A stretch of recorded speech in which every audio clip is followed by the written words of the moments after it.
We might only be halfway through October, guys, but we're going to get ready for the holidays now. We're making Alton Brown's Aged Eggnog.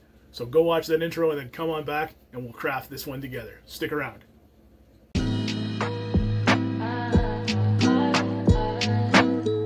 Well, hey guys, thanks for coming back after the intro.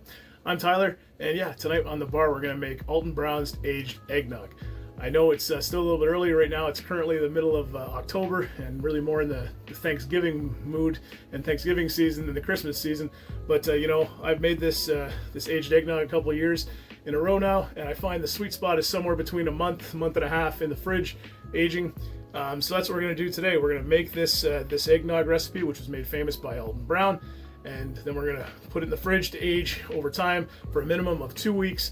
But you know, I would encourage you guys to leave it even longer, go a month and a bit, just to get it kind of more into that sweet spot. At least that's what I found is the sweet spot.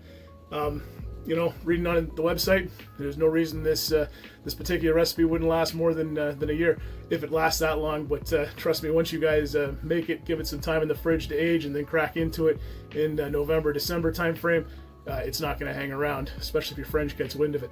But yeah, we're not going to need a whole ton of ingredients today. We'll start off with the simple stuff here. We've got a 1/4 teaspoon of salt, a teaspoon of freshly ground nutmeg.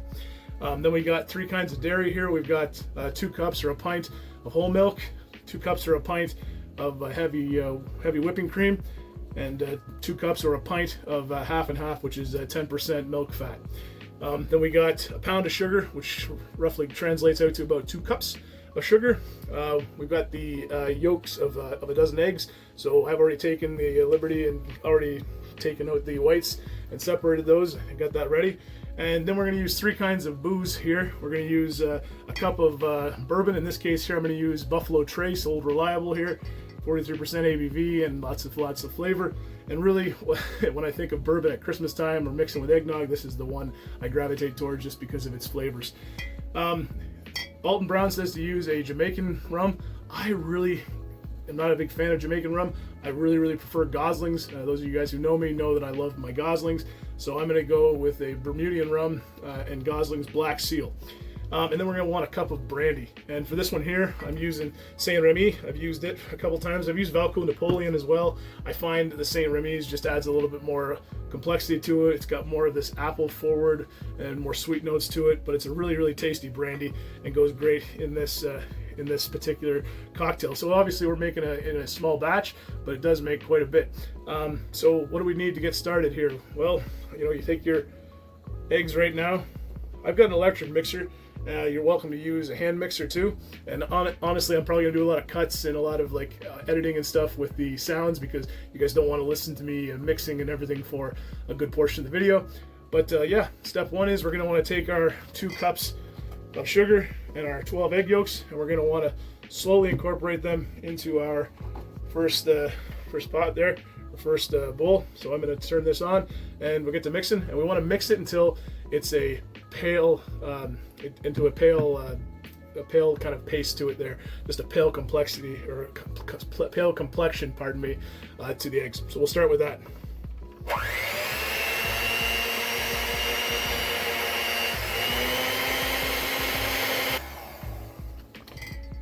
Right, so you're gonna want to mix the eggs up with the sugar just until it becomes kind of this white pale color. And then the next thing you want to do is you're going to want to take your freshly ground nutmeg, and you're going to want to stick that in there as well. And you're going to want to mix that and incorporate that well as well.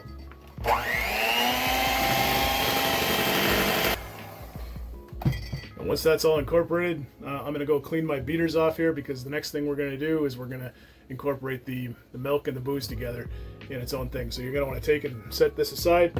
And I'll be right back once I get my beaters cleaned, and we'll get into the milk and the booze mixture. Right guys, I'm back. I got my beaters all cleaned up here, and we're going to start making the milk mixture for the eggnog. We're just going to set our egg mixture just off to the side right now, and we're going to grab ourselves our pint of whole milk or 2 cups of whole milk, 3.25% milk fat. You can use 2%. I have always found that if you use whole milk, it just adds and makes it more creamy. But you're welcome to use 2% milk if that's what you want to use. Next is our heavy whipping cream, 35% milk fat. We're going to add that in there. Give her a good shake before you do. And dump her right into our bowl.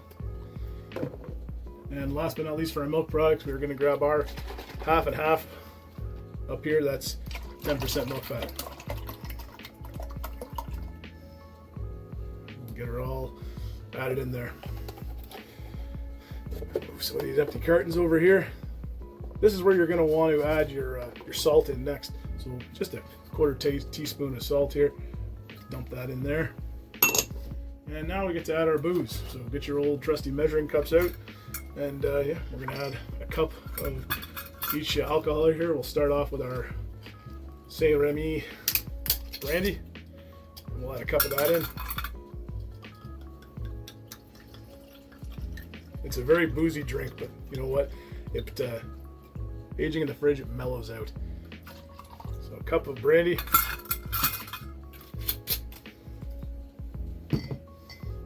Cup of your favorite rum there. I'm using Black Seal. The recipe calls for Jamaican, like I said, but I just prefer Gosling's for my eggnog. So a cup of rum. Oh, yeah, and a little bit.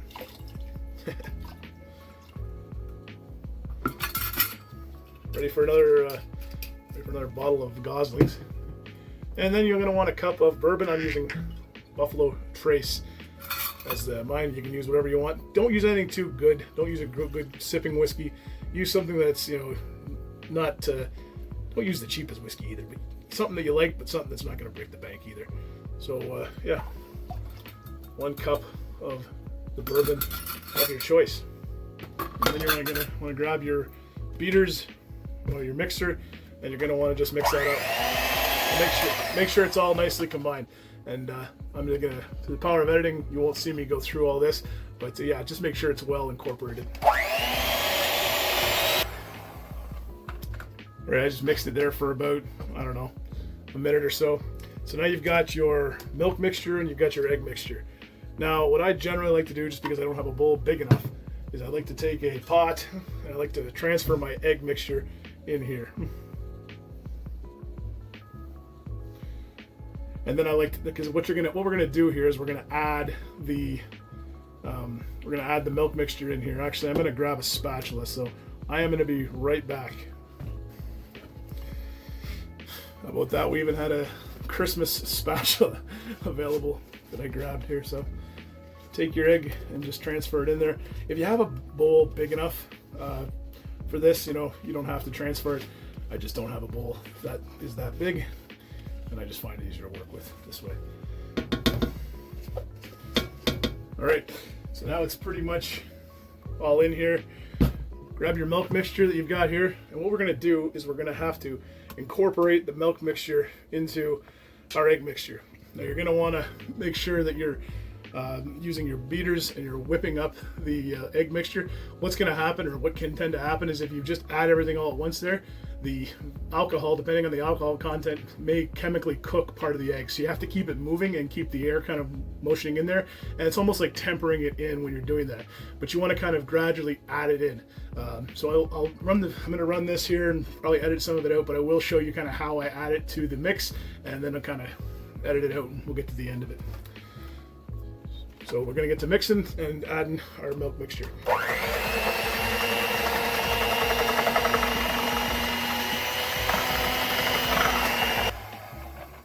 So stirred that for about, I don't know, 2.5, 3 minutes, just to well incorporate it.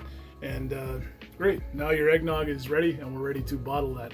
So I like to put it in some mason jars, as well as some, little bottles there. So I'm going to go get those, come back, and we'll start bottling this up and get it ready to go in the fridge.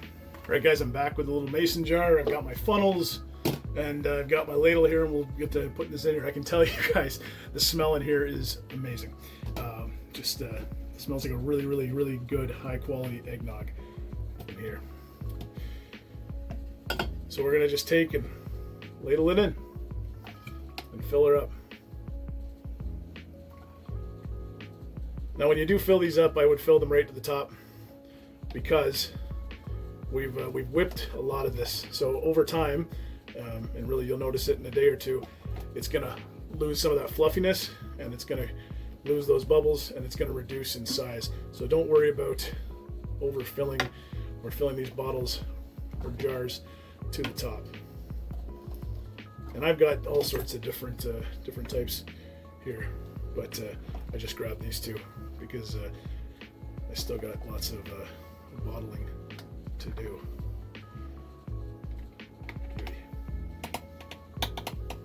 A little bit more. Get it right at the top.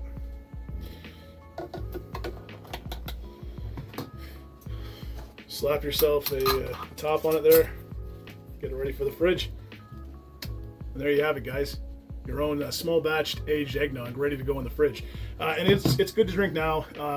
I will tell you though, just as the name states, it is better with age, and it gets better with age. You're going to want to let this age in the fridge at least 2 weeks. So, you know, don't feel the need to make it the same time I am.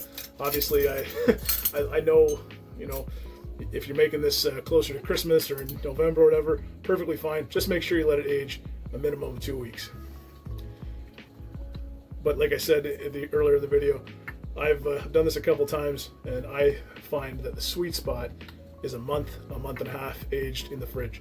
But you know, you do you. First time making it, maybe you want to try it. When I first did this, what I ended up doing is I ended up going and trying it every week just to see where kind of I liked it and where the sweet spot was. And that's where I really discovered, you know, that sweet spot was around month and a half.